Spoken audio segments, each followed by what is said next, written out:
এই ভিডিওটা দেখো, তোমাদের দেখলে পরে একাই চোখ দিয়ে জল বেরা যাবে, বুঝছো? দেখো তোমার ভিডিওটা।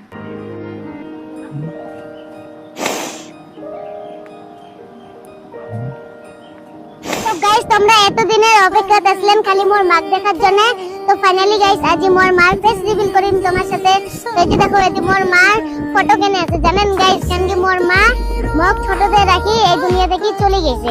তো এই যে দেখো এই যে মোর মা মা দেখছিস আজি তোর জন্য মুই এত দূরত আসি পাইছাম খালি তোর জন্য।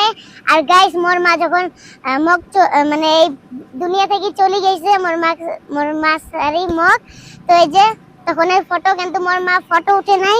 তো এই যে দেখো এদিকে কিন্তু মোর মা আছে, মোর মা কিন্তু মুখ আকাশ থেকে দেখে, ওই জন্য মুই আজি এত দূর আগের পাইছাম। আর এই যে দেখো এদি মোর দিদি এলা, মোর দিদি কিছু কবে। তো গাইস এই ফটোটা গাইস অনেক দুঃখের কথা। আজি তোমার সোনালীর মা থাকলে কত ভাল পাইলে হয়, কত খুশি থাকিল হয়। কইলে কয় মোর বেটি এমন হচ্ছে এত ছোটতে এত দূরে যাচ্ছে। তো যাই হোক তোমার সোনালীর মার ফেস রিভিল করলাম। তো সোনালী তুই কিছু কবো? হ্যাঁ গাইস তোমরা সবাই মোর মার জন্য আশীর্বাদ করবেন যেন মোর মা ভালো থাকে, সুস্থ থাকে, জটে আছে। আর সাথে সাথে মকো সাপোর্ট করবেন, মকো আশীর্বাদ করবেন।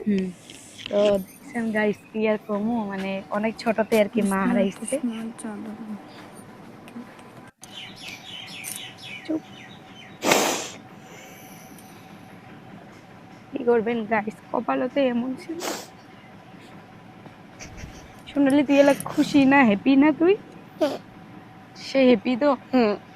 তো সবাই সাপোর্ট করবেন তোমার সোনালী, বুঝলে অনেক ছোটতে মা হারিয়েছে। তো গাইস এতটুকুই আর কি। তো কোনো যদি জানার থাকে তাহলে নেক্সট ভিডিও তোমাকে কয়া দেবো, ঠিক আছে? টাটা।